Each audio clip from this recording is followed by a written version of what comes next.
नमस्कार, स्वागत है आप सबों का आपके यूट्यूब चैनल एग्जाम टेस्ट पे। जैसा कि आपको पता है कि आज है गद्य का 5वां दिन, यानी आज हम लोग को गद्य का 5वां चैप्टर जिसका नाम है रोज, इसको पढ़ना है। अगर हम इसके लेखक की बात करें तो सच्चिदानंद हरि हीरानंद वत्सायन अज्ञे जी हैं। इनको शॉर्ट में अज्ञे के नाम से भी जाना जाता है।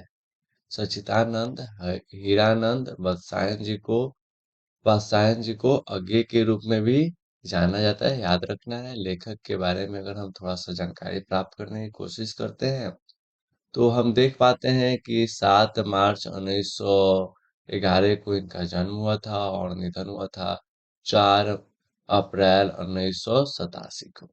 आप ये दिन याद रखेंगे। अगर जन्म स्थान की बात करें तो कुशीनगर, जो कि उत्तर प्रदेश का एक जिला है, वहां पे इनका जन्म हुआ था।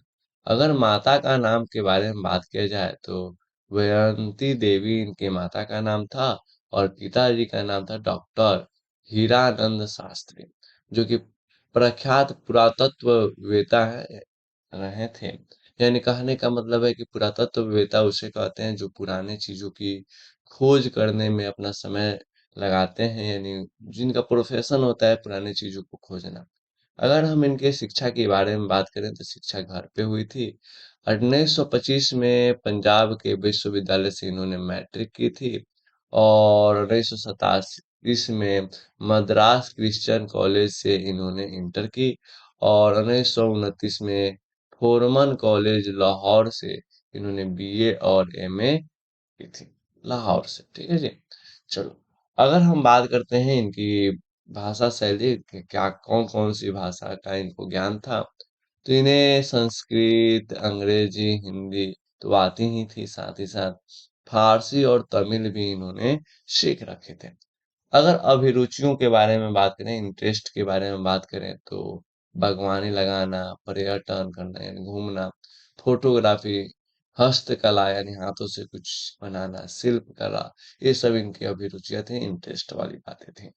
अगर हम इनके कृतियों के बारे में बात करें, इनके लेख के बारे में बात करें तो छोड़ा हुआ रास्ता, शेखर, एक जवान जीवनी, प्रियदर्शी नाटक रहा, सदा नीरा भी एक क्या है इनका ही दिया गया है, कृति है। अंतरा भी एक एक क्या है इनकी कृति रही है।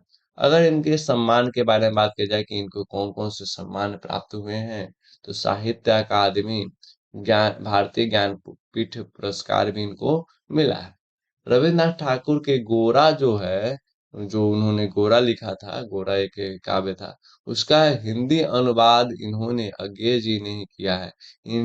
इन्होंने 10 वर्ष की अवस्था में कविता लिखनी शुरू कर दी, यानी कि बचपन से ही कविता के मामले में अग्रसर रहे हैं। अगर हम बात करें रोज कहानी की सारांश के बारे में, तो जैसा कि आपको पता है कि सबसे पहले चैप्टर का नाम लिखा जाता है और यह जोड़ा जाता है कि इसका जो रचयिता है ये अज्ञे जी है और वह यह जो है उनके जीवन का अंश है। यानी कहने का मतलब ये कवि कहानी विशेष नहीं है, बल्कि वह उनके जीवन का ही एक भाग है।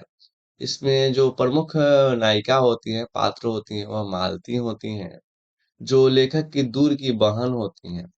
और यह वही लड़की थी जिसके साथ लेखक बचपन बिताते थे। बहन, जो भाई बहन का प्रेम था इनके बीच में, लेखक उसे सखी कहते हैं, सखी मतलब दोस्त कहते हैं।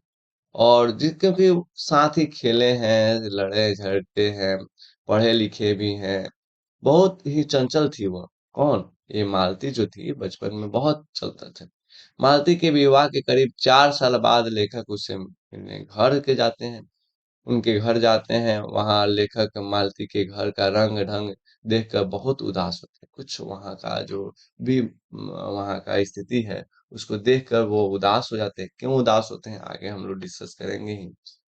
लिखा गया है, मालती बहुत सुस्त और उदास रहती है। अगर बहन से मिलने गए, बहन उदास है, तो कहीं न कहीं इनके भी चेहरे पे उदासी आ ही जाएगी। वह बहुत कमज़ोर हो गई है, उसका एक बेटा है जो हमेशा रोता रहता है और सोता रहता है। यानी वो क्या है, बीमार टाइप का है थोड़ा-सा उसका बेटा। मालती घर में पूरे दिन अकेले रहती है। उसके पति जो है डॉक्टर रहते हैं और दिन भर वह अपने काम को करती है और अपने पति का इंतजार करती है और पूरे दिन चार दीवारी यानी घर के अंदर कैद रहती है। ठीक है जी। इस चीज को देखकर वह परेशान है। मालती के पति महेश्वर रहते हैं। मालती के पति का नाम क्या रहता है? महेश्वर रहता है। वह पहाड़ी गांव में स्थित एक सरकारी डॉक्टर है। वो क्या है? डॉक्टर है। मालती के पति क्या है? डॉक्टर है, जिसके कारण वह समय पर अस्पताल जाता है और लौट कर भी समय पर ही आता है। अरे मतलब एक जिम्मेवारी होती है जी। उनके अंदर जिम्मेवारी है और वे समय पर अपने हॉस्पिटल जाते हैं और फिर समय पर आते हैं। वह वहाँ के मरीजों के वहाँ के मरीजों के साथ के कभी-कभी हाथ तो कभी-कभी पैर का इलाज करता है। मतलब कि हड्डी का डॉक्टर है। मालती को अपने पति का इंतजार करना, नल से पानी आने का इंतजार करना, रोज-रोज घर के काम एवं अपने रोते बिलखिलाते बेटे टीटी, उसका नाम क्या रहता है? टीटी। टीटी का ख्याल रखना, ये सब ये मालती का काम था। उसके पति का काम क्या था? डॉक्टरी प्रोफेशन था। अगर मालती के बारे में बात करें तो मालती न अपने पति का इंतजार करती थी, नल से पानी का इंतजार करती थी, रोज घर का जो डेली वर्क होता था उसको करती थी और अपने बच्चे को, जो टीटी नाम का जो उनका बच्चा था, उसका ख्याल रखती थी। यही उसका काम था। एक दिन महेश्वर कुछ आम लेकर आते थे लाए थे, जो अखबार में लपेट कर लाए थे। महेश्वर ने उसे धोने को कहा। कहते हैं महेश्वर उसे धोने को कहते हैं। मालती अखबार के टुकड़े को पढ़ती है। लेखक उसकी पढ़ाई हुई को देखकर मालती के अतीत की याद आ जाती है और सोचने लगती है कि मालती पढ़ने से दूर भागती थी। बचपन में खेल कूद और कहानी पढ़ने के सुंदर एहसास थे। नहीं, कभी भी कहानियां किसी को भी अच्छी लगती है तो वह पेपर देखकर, पेपर के माध्यम से उसको ये सारी चीजें याद आती है और वह सोचती है कि अब वह पुरानी वाली मालती नहीं रही, जो कि पढ़ाई में से दूर भागती थी, कामकाज से मस्त मौली थी। वो चीजें अब इसमें नहीं है। जिसके पास अपनी गृहिणी दिनचर्या से बाहर देखने का भी समय नहीं है, क्योंकि अब पहले से अब चीजें बदल गई है, शादी हो गया।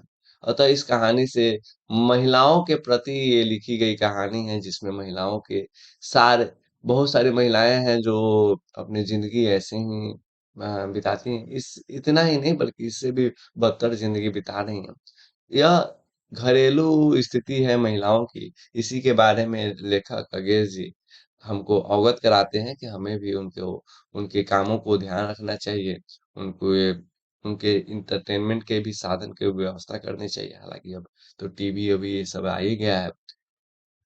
चलिए, मुझे उम्मीद है कि ये आपको समझ में आया होगा कि इस चैप्टर से अगर कुछ आता है तो उसको कैसे आप लिख सकते हो। इसी के आधार पे आप इसके क्वेश्चन आंसर कर सकते हो, इसी के आधार पे ऑब्जेक्टिव भी बना सकते हो।